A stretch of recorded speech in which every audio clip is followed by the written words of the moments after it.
누가복음 23장 33절에서 43절 말씀. 해골이라는 곳에 이르러 거기서 예수를 십자가에 못 박고 두 해학자도 그렇게 하니 하나는 우편에 하나는 좌편에 있더라. 이에 예수께서 이르시되 아버지 저들을 사하여 주옵소서. 자기들이 하는 것을 알지 못함이니이다 하시더라. 그들이 그의 옷을 나누어 제비 뽑을세. 백성은 서서 구경하는데 관리들은 비웃어 이르되 저가 남을 구원하였으니 만일 하나님이 택하신 자 그리스도이면 자신도 구원할지어다 하고, 군인들도 희롱하면서 나와 신 포도주를 주며 이르되 내가 만일 유대인의 왕이면 내가 너를 구원하라 하더라. 그의 위에 이는 유대인의 왕이라 쓴 패가 있더라. 달린 행악자 중 하나는 비방하여 이르되 내가 그리스도가 아니냐 너와 우리를 구원하라 하되, 하나는 그 사람을 꾸짖어 이르되 내가 동일한 정죄를 받고서도 하나님을 두려워하지 아니하느냐. 우리는 우리가 행한 일에 상당한 보응을 받는 것이니 이에 당연하거니와 이 사람이 행한 것은 옳지 않은 것이 없느니라 하고 이르되 예수여 당신의 나라에 임하실 때에 나를 기억하소서 하니, 예수께서 이르시되 내가 진실로 내게 이르노니 오늘 내가 나와 함께 낙원에 있으리라 하시니라. 아멘.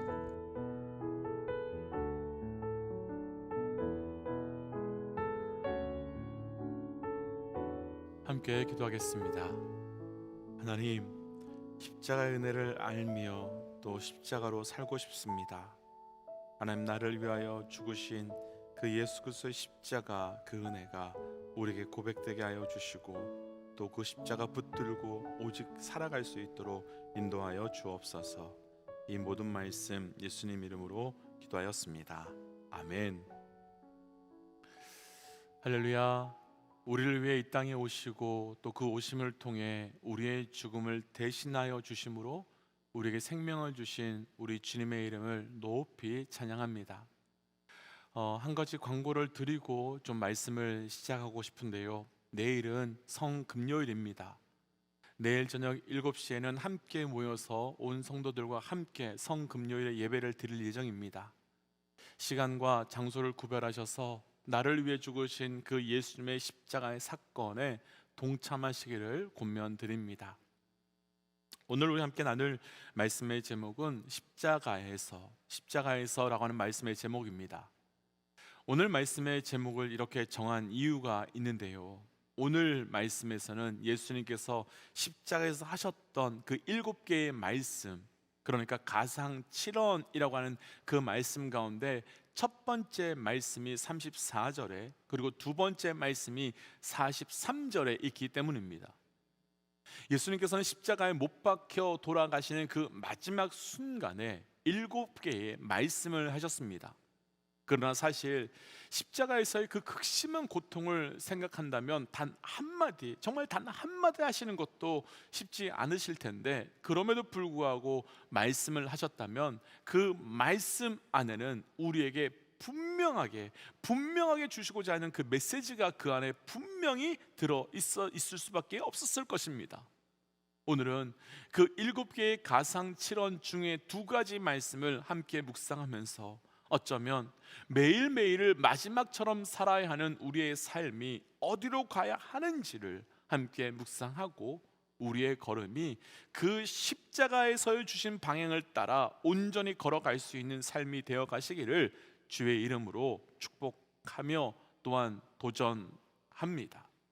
십자가에서 먼저 오늘 예수님께서 하신 그 7개의 말씀 가운데 가장 먼저 첫 번째 하셨던 말씀 34절 말씀 함께 좀 읽어보겠습니다. 34절입니다. 이에 예수님께서 이르시되 아버지 저들을 사하여 주옵소서. 자기들이 하는 것을 알지 못함이니이다 하시더라. 그들이 그의 옷을 나눠 제비 뽑을세. 아멘. 예수님의 마지막 순간에요, 7마디 가운데 가장 처음에 하신 말씀은 죄인들을 위한 중보 기도입니다. 우리가 잘 아는 것처럼요, 예수님은 평생을 가난하고 불쌍한 자들 그리고 죄인된 자들을 찾아다니셨고 그들에게 손을 내밀어 주시며 안아주셨고 품어주셨고 고쳐주셨고 새롭게 해주셨습니다. 그런데 이제 십자가에 달리시면서 손이 못 박히게 되시면서 더 이상 아무것도 그들에게 내밀 수 없는 상황이 되고, 또 발이 못 박히게 되므로 어떻게 해서든지 그들이 갈 수 없는 상황이 되자 예수님은 이제 우리 사람들을 위해서 기도해 주시기 시작합니다. 부인할 수 없는 한 가지 사실은요, 인간은 극심한 고통 속에 들어가면 이기적이 되기 마련입니다. 몸이 아프고 병든 사람이 자기 자신만을 생각한다고 해서 우리는 그 사람들 향해서 너는 어떻게 이렇게 이기적인 사람이냐 라고 말하지 않습니다. 왜냐하면 고통과 질병 가운데 있는 사람이 나를 우선 생각하고 나만을 생각하는 것은 지극히 당연한 일이기 때문입니다. 그럼에도 불구하고 예수님의 그 십자가에서 첫 번째 기도는 예수님 자신을 위한 기도가 아니라 죄인된 우리 인간을 위한 중보였습니다. 더구나 우리 한글 성경에서는 잘 드러나지 않지만 죄인된 인간들을 위한 기도가 시작된 조금 전에 읽었던 말씀 34절 말씀을 보시면 예수께서 이르시되, 곧 예수께서 기도하시되라고 하는 이 기도가 시작되었음을 알려주고 있는 이 말씀이요, 한글 성경에서는 예수님께서 기도하셨다라고 하는 이 표현, 곧 예수님께서 기도하며 이르시되가 딱 한 번 기록되어 있지만 헬라어 원어 성경에는 저들의 죄를 사하여 주옵소서라고 하는 이 기도가 한 번이 아니라 여러 번 계속 기도하여 주셨음을 보이고 있습니다. 더구나 가상칠언 가운데요, 나머지 6개의 기도는 단 한 번만 나왔습니다.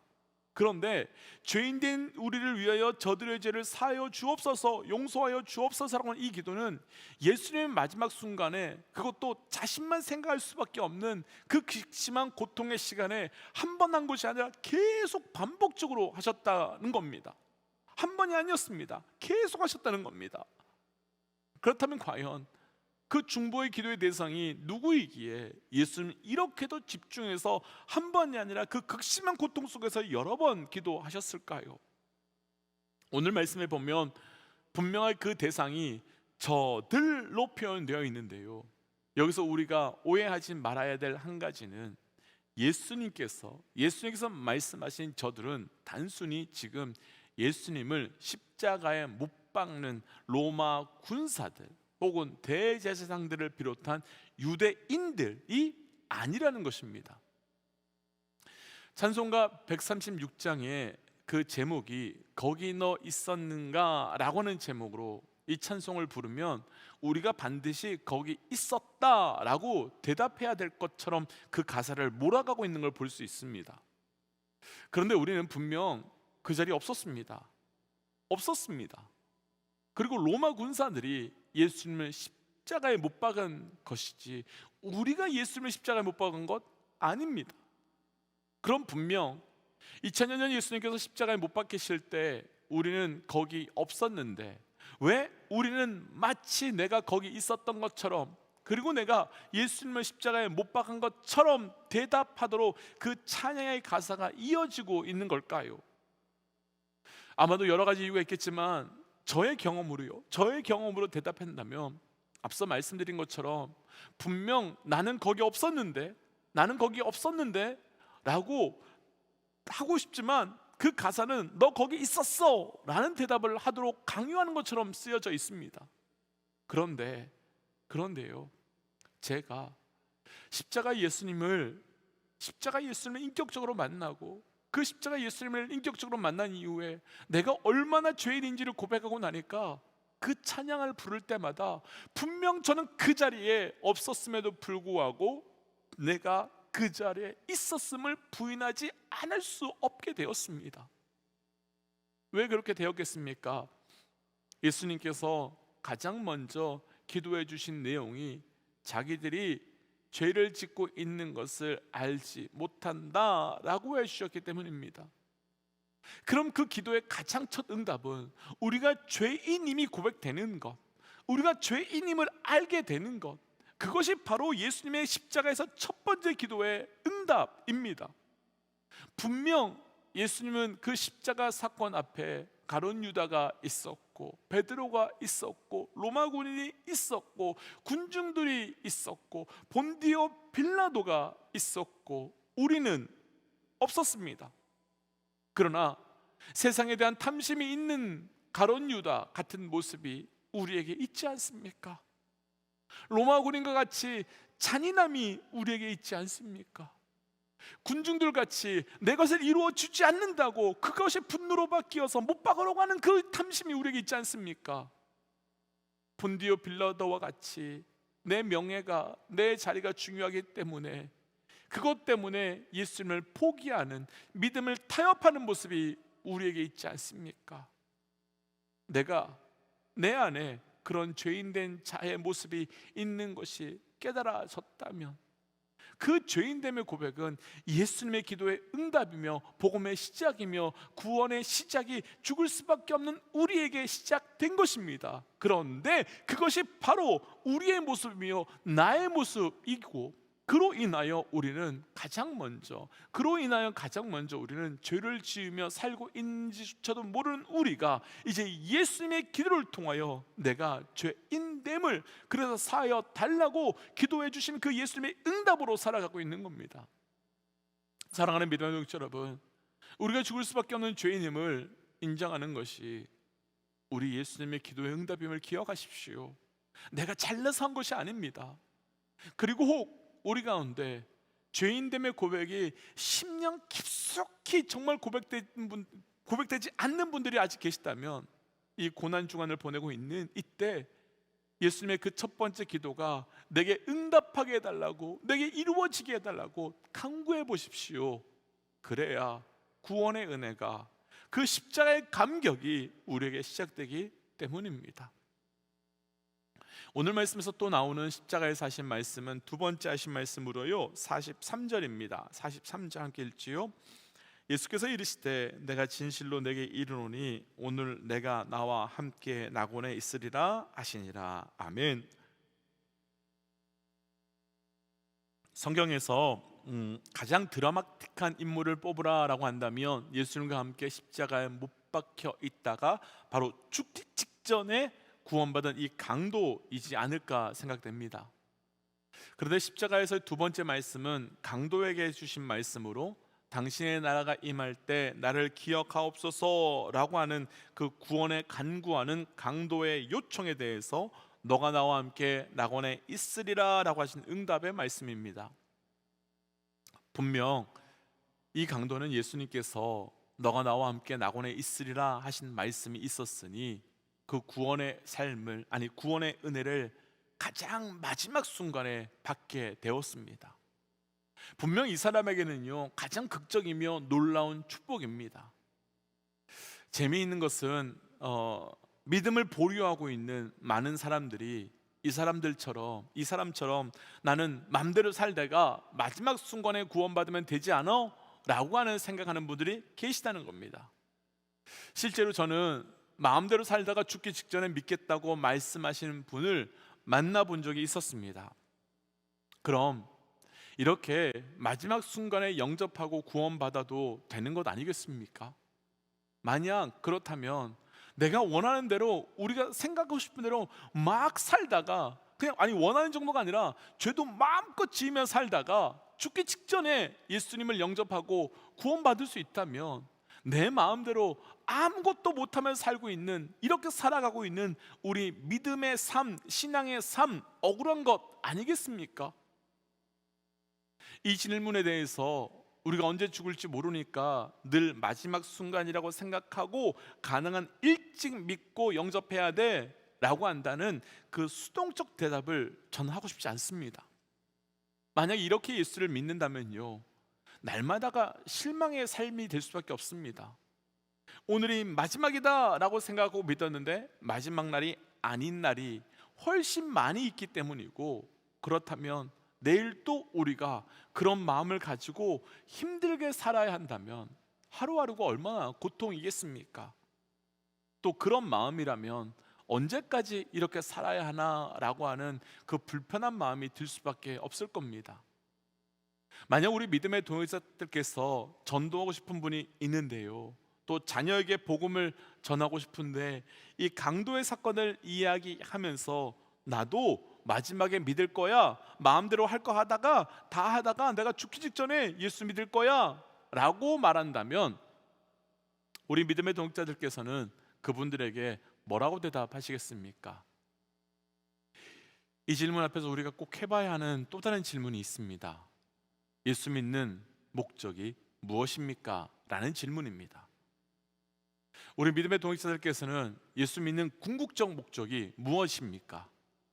우리가 예수 믿는 궁극적 목적은 당연히 구원입니다.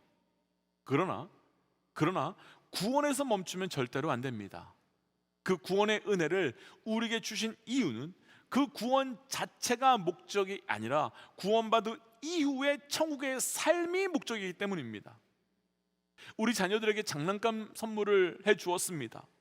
그럼 저희가 보고 싶은 것은 우리 자녀들이 아빠가 사주었다면서 그 장난감을 책장에 가만히 모셔두고 있는 것을 보고 싶은 것이 아니라 그 장난감이 부서지는 한이 있더라도, 망가지는 한이 있어도 그것을 재밌게 갖고 노는 모습을 보고 싶은 것이 부모의 마음입니다.